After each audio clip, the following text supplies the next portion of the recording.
you for joining us today, Roland. Hello, everyone. Thank you for having me. Yes, yes. I'm going to pass it over to Karen to do your intro. Thank you, Julie. Yes, Roland, welcome. Very pleased to have you here. Roland Dubois is adjunct faculty for XR, UX, and UI at the School of Visual Arts. And we are very pleased that he's here today to talk to us about ADA compliance for immersive education. So, Roland, I will turn it over to you. Thank you so much. And I do have a screen to share. Let me see if that works. Here we go. Yes, so thank you for having me. I'm going to talk today about ADA compliance for immersive education. So in the overview, I would like to talk about what the ADA is, then about ADA and digital accessibility, and then working towards ADA compliance. So a little look into the history of where the ADA came from. So in the 1800s, we had the first advocacy groups for accessibility, and in the 1930s, we had the League of Physically Handicapped, which was around the Great Depression and the wars. People needed jobs. People with disabilities were kind of left out in that. Then in 1950s, we had NARC, which is a National Association for Children with Cognitive Disabilities. And then in 1973, the Rehabilitation Act was the first time when segregation and exclusion of people with disabilities was seen as a discrimination. And there's Section 504 and later on Section 508 that I'm going to touch on later. But I have a little gap here between then 1973 and 1975 and the Education for Handicapped Children's Act, and then later the first draft in 1988 for Americans with Disabilities Act, the ADA. I wanted to put that little gap in there because I wanted to talk about the shift in mindset. Before 1973, in the Rehabilitation Act, problems that people with disabilities were experiencing were mostly seen as inevitable circumstances imposed by the disability itself.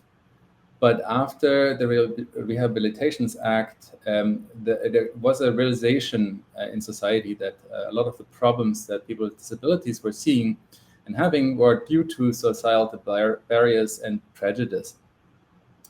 So the American with Disabilities Act, ADA, was enacted in Congress in July 26, 1990, which interestingly is at the same time the year where the internet became mainstream. So the internet was at that time 7 years old, but it became officially more or less mainstream in the 90s. And it bans discrimination based on disability. So it requires public accommodation to be accessible. And the ADA is an equal opportunity law for people with disabilities, so a human rights law.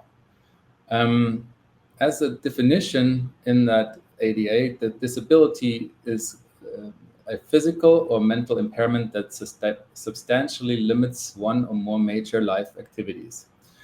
And on one is it's about limiting like walking, talking, hearing, seeing, and cognitive and nervous disabilities. It is about people that have a history of disability, maybe someone that recovered from cancer or degenerative diseases. And it is not for people that have temporary impairment, so things that disappear after 6 months. There's 5 titles in the ADA, so sections. And the 5 titles are employment, which focuses around work, equal opportunity in hiring and promotion and pay.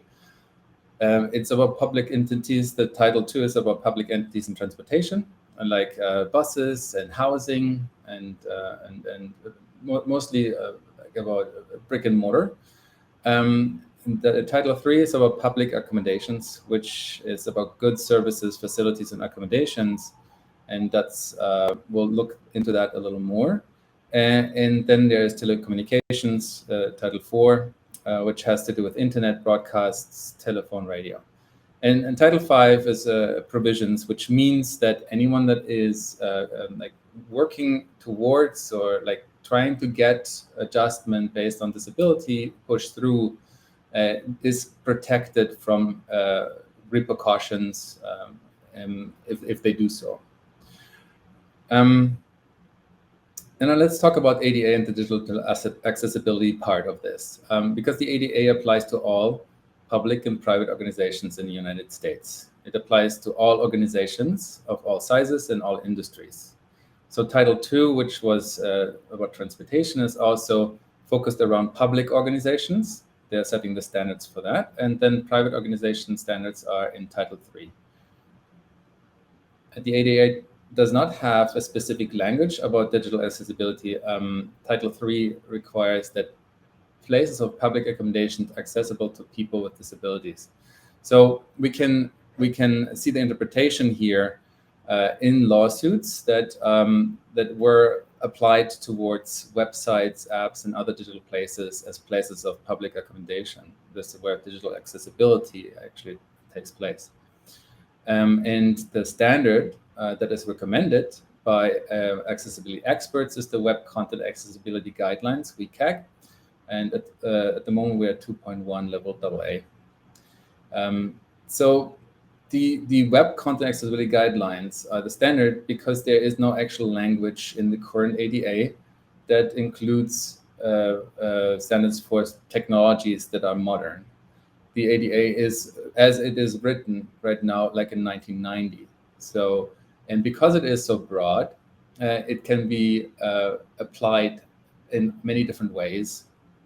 So, and that makes the ADA compliant not something that can be achieved quickly and easily. So if you see any solutions that claim an easy and quick compliance fix to your software, that is just too good to be true. But it is always possible to build sustainable accessibility for your programs with proper tools, procedures, and training, exposure, collaboration, just thinking outside of the box, universal design, and such things. And obviously, there's penalties for inaccessibility in technology, and those penalties, each of the titles are enforced by organizations and nonprofit organizations, and they're going through the legal system. And most of these court cases are settled out of court, all of those complaints.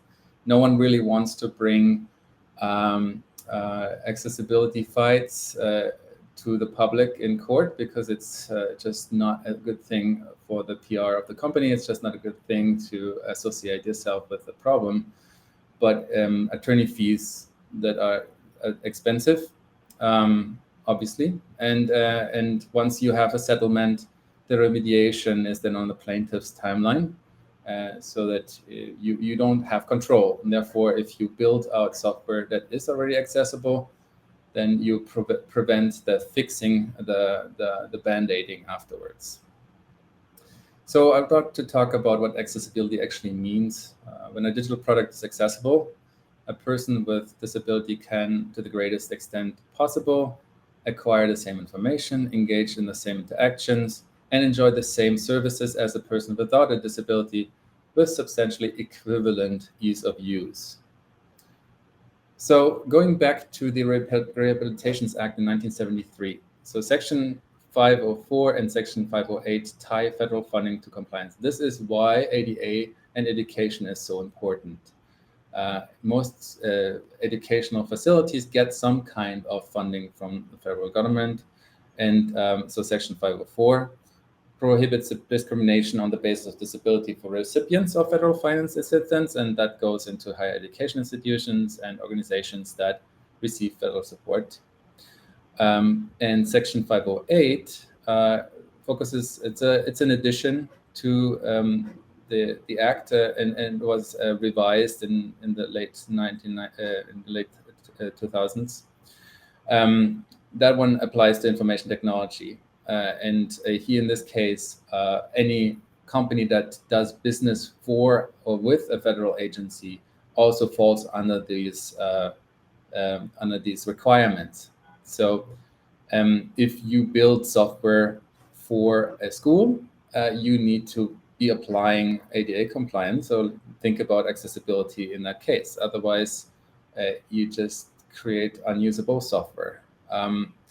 And updates later on incorporated the reference to WCAG 2.0 as the standard So the web accessibility guidelines are actually the standard for all kind of media now. There's a rise in lawsuits every year over year. 2020, we had over 3,588 lawsuits that were filed against organizations with inaccessible websites. And the problem is that a lot of the companies that create those products or websites, they had no idea about it. And it spans across the entire spectrum of all media. Here we have an example of a lawsuit from Harvard. They created MOOC, which is the massive open online course. And they had to settle because they didn't have captions on videos across all their videos that they shared on their online courses. And the next one on the is Robots vs. Domino's, which is about a blind user that couldn't order pizza on the Domino's website, which Domino's fought in court and lost.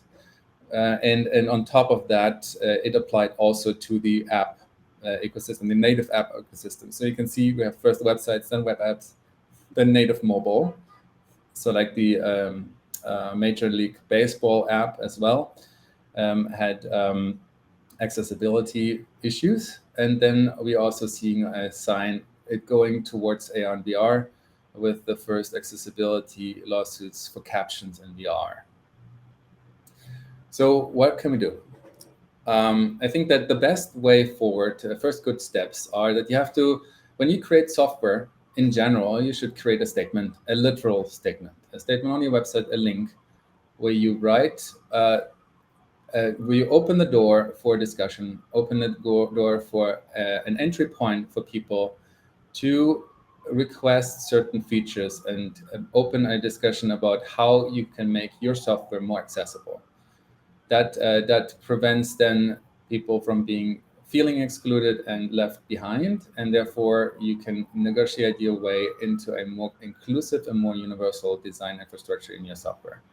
Offer multimodality, which means if you have text, try to also offer voiceover, or if you have video, offer closed captions. Bring in multiple ways how to absorb and read and learn your content in your interfaces, and therefore you have less friction or you don't leave anyone behind. And since we're talking about WebXR, there's always a way to progressively enhance interactions and content. And lastly, partner with an accessibility expert. Could be someone in the community, could be a nonprofit, could be a professional business. Just don't try to solve it yourself. Try to be involved in the community and make the awareness of using people with different abilities part of your product creation process. I do here a shameless plug for Thomas Logan and me. We are the workstream leaders for XR Access, the ADXR, which is we're building prototypes. Here you can test your prototypes and concepts and share your solutions open source. We have done a series of accessibility tests using default and like known accessibility tools across web technologies with WebXR. Here, in this case, tests with A-Frame, framework for WebVR. We have built accessible classroom prototypes with the Hubs team, and we're working on that currently as well. Here is a project that I worked on at the MIT Hackathon in 2019, which is a plugin to create accessible locomotion interaction in WebXR for quadriplegic users that have only a zip puff input, like binary input. And I'm linking all of these things in my slides, and I'm going to share my slides later as well. This is how it works. It's overlaying an interaction, interactive like navigation on top of it that you can control just with binary input. And then I'm working with students at the New York Institute of Technology for a keyboard accessibility interfaces in VR in WebXR, also based on A-Frame. So this is basically it. There's my info, and I'll be looking forward to hearing from you, and hopefully I encourage some of you to get involved. Yeah, so. That was wonderful. Thank you. Thank you so much, Roland. Very valuable resources there, and certainly speaks to the intensive design process that needs to take place, and the thoughtfulness that goes into it. Really valuable for information. sharing your resources too, because even I was like, oh, I think I'm going to look up some of this stuff and how to get started. And I think this is the resources that you provided are a great way for everybody to. There's no excuses anymore. Roland just gave us all of the how-tos, right? Everything is open source. Everything is open source. Everything is for everyone. A-Frame is a anti-component system that you can just plug and play stuff into your experiences. I know there's a lot of stuff going on for Unity as well, but we're working in WebXR here, and it's just a healthier collaboration. Wonderful. Thank you so much, Roland, for joining us today.